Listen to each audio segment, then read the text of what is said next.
Good morning students.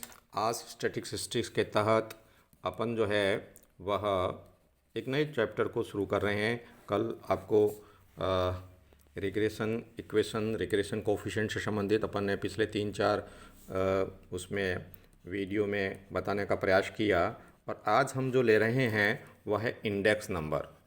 Index number के बारे में विद्यार्थियों, मैं अर्जुन सिंह उज्ज्वल आपको इस वीडियो के द्वारा यह जानकारी देना चाहूँगा कि इंडेक्स नंबर क्या होते हैं और इनका क्या इम्पोर्टेंस है अर्थशास्त्र के क्षेत्र में, सांख्यिकी के क्षेत्र में। विद्यार्थियों, एक बात तो मैं कहना चाहता हूँ कि इंडेक्स नंबर जो है वह आर्थिक चरों में होने वाले विभिन्न परिवर्तनों को, आर्थिक गतिविधियों के विभिन्न परिवर्तनों को मापने का बहुत बड़ा आधार होता जा रहा है। और आज जहाँ पहले कुछ गिने चुने क्षेत्रों के लिए इंडेक्स नंबर तैयार किए जाते थे, आजकल अर्थव्यवस्था की गतिविधियों को, अर्थव्यवस्था की प्रगति को, विभिन्न देशों से तुलनात्मक अध्ययन करने को, अर्थव्यवस्था के विभिन्न क्षेत्रों के आपसी क्षेत्रों के बीच में या सामाजिक स्वरूप के क्षेत्र, विभिन्न वर्गों के बीच में यदि हमें कोई तुलना करनी पड़ती है तो ऐसी स्थिति में सूचकांक वर्तमान परिस्थितियों में बहुत महत्वपूर्ण होते जा रहे हैं। यानी सूचकांकों का क्षेत्र में यूँ कहूँ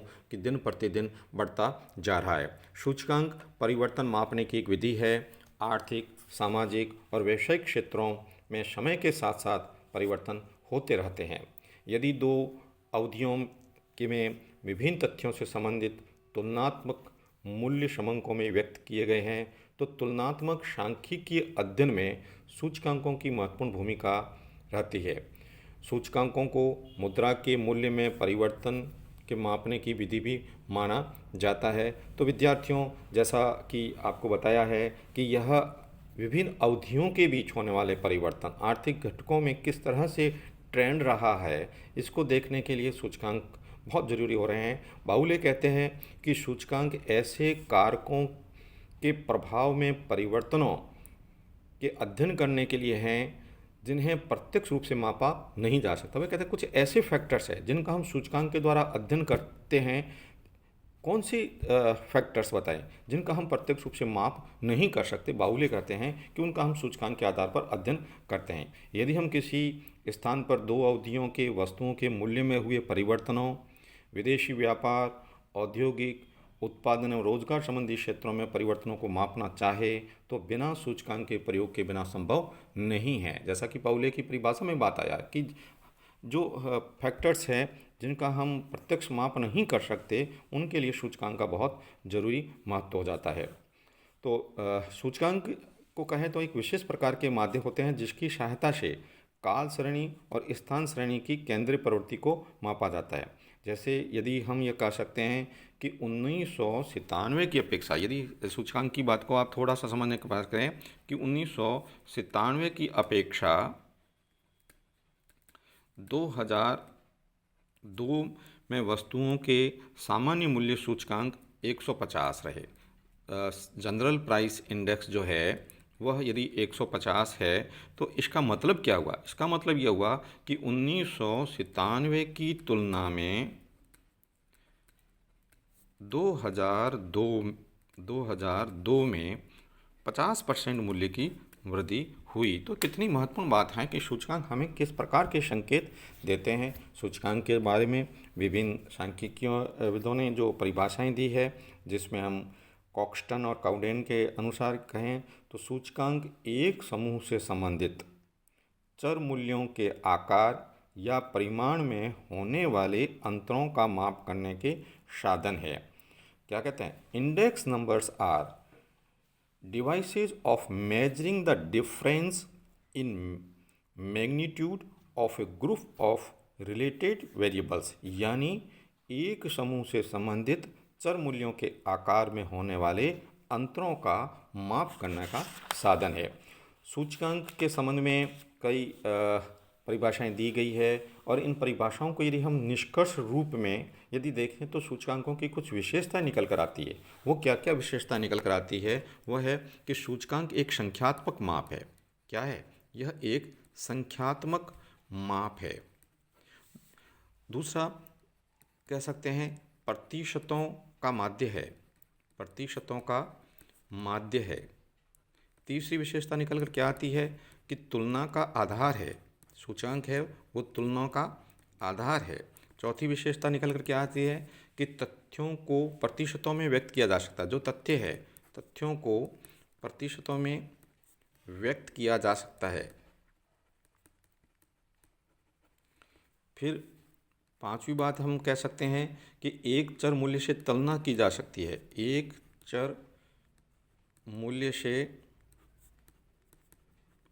तुलना की जा सकती है। छठी बात निकल कर आती है कि सार्वभौमिक उपयोगिता, इसकी सार्वभौमिक उपयोगिता है। किनकी?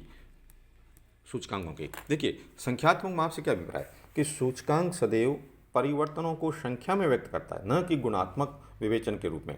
व्यवहार में सामान्य परिवर्तनों को गुणात्मक रूप में व्यक्त किया जाता है, जैसे औद्योगिक उत्पादन या कृषि उत्पादन घट गया या बढ़ गया, लेकिन इन परिवर्तनों को सूचकांक में केवल संख्यात्मक व्यक्त किया जा सकता है। तो पहली बात, जो संख्यात्मक माप है, केवल इसे गुणात्मक रूप से हम नहीं कह सकते हैं कि घट गया बढ़ गया, लेकिन हम इसे संख्यात्मक रूप से कह गए घट गया तो कितना घटा, बढ़ गया तो कितना बढ़ा पिछली बार के अनुसार। दूसरा ये कहते हैं प्रतिशतों का माध्य। सूचकांक एक विशेष प्रकार के माध्य है, यानी आधार वर्ष के तथ्यों को 100 मानकर प्रचलित वर्ष के मूल्यों को प्रतिशत में व्यक्त कर सकते हैं। यदि हम किसी आधार वर्ष की बात करें तो वहाँ 100 मान करके, और जो चालू वर्ष है, करंट ईयर है, प्रचलित वर्ष है, उसमें मूल्यों में परिवर्तन को देख सकते हैं, जिन्हें मूल्यानुपात कहा जाता है। फिर सभी मूल्यानुपातों का औसत ज्ञात करके सामान्य सूचकांक की संख्या को ज्ञात किया जा सकता है। इसी प्रकार ये तुलना का आधार है कि सूचकांकों की प्रकृति तुलनात्मक होती है। यह तुलना जो है वो समय के आधार पर, स्थान के आधार पर या विशेष तथ्यों के आधार पर भी की जा सकती है। जैसे हम बात करें कि थोक मूल्य सूचकांक 2001 की अपेक्षा 2002 में 125 था, तो इसका अभिप्राय क्या निकलेगा कि मूल्यों में 25% की वृद्धि हुई। लेकिन इस वृद्धि का ये अर्थ कदापि न निकाला जाए कि किसी भी वस्तु के मूल्य में कोई भी कमी अथवा अधिक वृद्धि नहीं हुआ। थोक मूल्य सूचकांक हम कह सकते हैं, देखिए 125 हुआ तो मतलब है 25% की वृद्धि हुई, लेकिन हो सकता है कि किसी वस्तु के मूल्य में कमी भी हुई होगी या वृद्धि अधिक हुई होगी। फिर इसकी विशेषता बता था कि तथ्यों को प्रतिशत में व्यक्त करता है, कि परिवर्तन की मात्रा को निरपेक्ष रूप में व्यक्त करने से वे तुलना योग्य स्थिति में नहीं रहते। यदि हम निरपेक्ष रूप से व्यक्त करते हैं तो फिर उनकी तुलना नहीं की जा सकती है, अतः उन्हें सापेक्ष रूप में परिवर्तित करना अनिवार्य होता है, और इसके आधार पर हम 100 मान करके करते हैं। तो चौथी बात हमने तथ्यों में को प्रतिशत में व्यक्त करने की बात कही। फिर है एक चर मूल्य से तुलना करना, यानी सूचकांकों की सबसे बड़ी विशेषता ये होती है कि एक श्रेणी के विभिन्न समय और स्थान के लिए तुलनात्मक अध्ययन इसके द्वारा संभव हो सकता है। तो जो हमने विभिन्न परिभाषाएं देखी और उन परिभाषाओं से सूचकांकों की कुछ विशेषता निकल कर आई। फिर सूचकांकों की अंतिम विशेषता बताया गया है कि सार्वभौमिक उपयोगिता, यानी सूचकांकों की जो उपयोगिता है, जो उसका यूज है, वो सर्वव्यापी है, और आज के समय में तो केवल मूल्य स्तर के मापने के लिए ही इसे प्रयुक्त नहीं किया जाता, बल्कि सरकारी गैर सरकारी संस्थाओं के सूचकांक के आधार पर उनकी नीतियों का निर्धारण किया जाता है, कार्य और का संचालन किया जाता है। नीति निर्धारित होने के साथ साथ व्यापारी, उद्योग, निवेश, बैंक, समाज के विभिन्न रूपों में आजकल सूचकांकों का बहुत अधिक महत्व होता जा रहा है।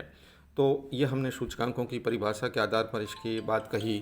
अब हम जो है वो सूचकांकों का लेके चल रहे हैं कि सूचकांकों के महत्व क्या है। तो सूचकांकों के यदि महत्व की हम बात करें तो जब इसकी उपयोगिता का आकलन करते हैं तो हम इसके महत्व में भी कुछ दे सकते हैं कि मुद्रा की क्रय शक्ति का मापदंड है, कि मुद्रा की क्रय शक्ति में निरंतर परिवर्तन होता रहता है। हम हमेशा सुनते आए हैं कि आज रुपये का मूल्य 10 पैसे के बराबर हो गया। 1 रुपये से जितनी वस्तुएं पहले क्रय कर सकते थे उतनी वस्तुएं अब क्रय नहीं की जा सकती है।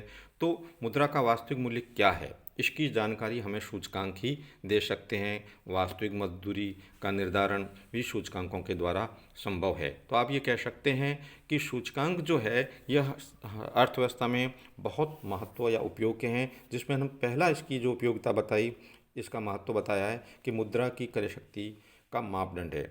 दूसरी बात है प्रबंधकीय नीति निर्धारण में सहायक। तो पहली बात यानी इम्पोर्टेंस की बात कहें, इसका इम्पोर्टेंस, किसकी इम्पोर्टेंस, इंडेक्स की इम्पोर्टेंस में पहली इम्पोर्टेंस आपको बताई गई कि मुद्रा की क्रय शक्ति का मापदंड। दूसरी बात है कि प्रबंधकीय जो मैनेजरल जो सिचुएशंस है, पॉलिसीज है, प्रबंधकीय नीति निर्धारण में सहायक है। निर्धारण में सहायक यानी व्यापारी, उद्योगपति, सरकारें अपने कर्मचारियों को जो महंगाई भत्ते देने के संबंध में निर्णय लेती है तो उसमें सूचकांकों का अध्ययन बहुत ज़रूरी हो जाता है कि मूल्यों में कितने प्रतिशत वृद्धि हुई और मूल्य परिवर्तित हुए हैं तो उस आधार पर उनको महंगाई भत्ता भी बढ़ाया जाए। फिर इसके अलावा इसका इम्पोर्टेंस हम तुलनात्मक अध्ययन कर सकते हैं कि किस प्रकार मूल्यों में परिवर्तन हो रहा है, विकास किस प्रकार हो रहा है, गरीबी या का इंडेक्स किस तरह से है। तो तुलनात्मक अध्ययन करने में इसकी महत्वपूर्ण भूमिका है। अब ये जो अध्ययन है वो समय के अनुसार हो सकता है, स्थान के अनुसार हो सकता है, विभिन्न देशों के बीच में, विभिन्न आर्थिक घटकों के बीच में तुलना की जा सकती है। इसके अलावा इसके से हम भावी प्रवृत्ति का जानकारी ले सकते हैं। भावी प्रवृत्ति की जानकारी कि इंडेक्स हमें यह बताने में कारगर साबित होते हैं कि व्यापार क्या आगे का स्वरूप क्या होगा। भारत में गत 10 वर्षों में निर्यात सूचकांकों का हम अध्ययन करके उसके ट्रेंड का पता लगा सकते हैं कि निर्यात बढ़ रहे हैं अथवा घट रहे हैं, यानी अपवार्ड टेंडेंसी है या डाउनवार्ड टेंडेंसी है, तो भावी प्रवृत्ति की जानकारी में सहायक है। फिर इसके द्वारा जटिल तथ्यों को सरल बनाया जा सकता है कि सूचकांक तकनीक ऐसे परिवर्तनों को माप किया जाता है जिन्हें प्रत्यक्ष रूप से मापा नहीं जा सकता, जैसे मूल्य स्तर है, आर्थिक और व्यापारिक प्रक्रियाएं हैं, तो उनके लिए सूचकांक जो है वह बहुत कारगर साबित होते रहे हैं। इसके अलावा राष्ट्रीय आय में परिवर्तन का अनुमान लगाना है, सरकारी नियंत्रण के लिए पूर्वाभास करना है। खासकर बात यह है कि उद्योगों के लिए सूचकांकों की इतनी अधिक इम्पोर्टेंस है कि श्रमिकों के महंगाई भत्ते का निर्धारण करना है। उत्पादन, मजदूरी, लाभ आदि सूचकांक उद्योग के लिए उपयोगी होते हैं। उत्पादन सूचकांकों के द्वारा उत्पादन की प्रवृत्ति का अध्ययन किया जा सकता है। श्रमिकों की वास्तविक आय का अध्ययन करके उनमें होने वाले परिवर्तनों के अनुरूप श्रम कल्याण संबंधी नीतियों का निर्धारण किया जा सकता है। इस प्रकार कई क्षेत्रों में सूचकांक बहुत कारगर साबित हो रहे हैं विद्यार्थियों। और इसके संबंध में यदि हम बात कहें तो इस सूचकांक के बारे में ये कहा भी जाता है कि यह आर्थिक वायु मापक यंत्र है, यानी इकोनॉमिक बैरोमीटर है। जिस प्रकार वायु मापक यंत्र द्वारा वायु के प्रेशर को या मौसम की स्थिति का अध्ययन किया जाता है, उसी प्रकार सूचकांकों या इंडेक्स नंबर के द्वारा आर्थिक गतिविधियों का अध्ययन किया जा सकता है। उसके आधार पर भावी आर्थिक प्रवृत्तियों का अनुमान लगाया जा सकता है, भावी नीतियों का निर्धारण किया जा सकता है, कल्याणकारी कार्यक्रम शुरू किए जा सकते हैं। आजकल आप देख रहे हैं बहुत से क्षेत्र में हैप्पीनेस इंडेक्स तैयार हो रहा है, बहुत से क्षेत्र में जो है वह मानव विकास सूचकांक तैयार किए जा रहे हैं। तो ये इस तरह से है जिसमें किसी भी देश को अपने विकास के पथ को और आगे गति देने में सूचकांकों की महत्वपूर्ण भूमिका होती है।